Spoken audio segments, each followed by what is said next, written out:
welcome sa Asay Bula. So Asay daghan naka-parking ng mga motor sa kanan sa Asay Bula.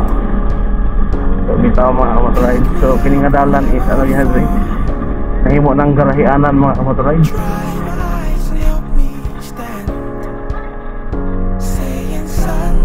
Nahimo ng garahianan ang dalan mga kamotoride, kaya wala may garahian.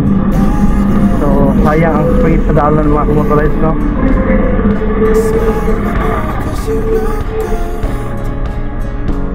Sayang space sa dalan mga kamotoride, kaya na-consume mga sakyanan, tricycle, motor. So mo sa disadvantage mga kamotoride.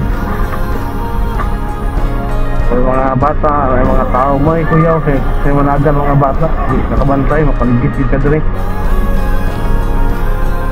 So pag naamo rin sa may Asay Bula mga kamotoride, sinihinay lang yun mo kay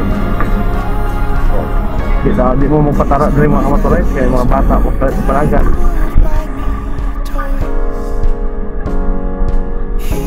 So wala na ito ni-videohan para mandaot, kundi hindi nag-record lang kita.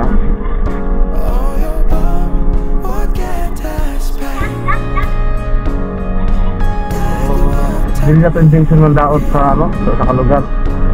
Ito lang share lang ito sa sitwasyon sa kalugar, sa agyanan,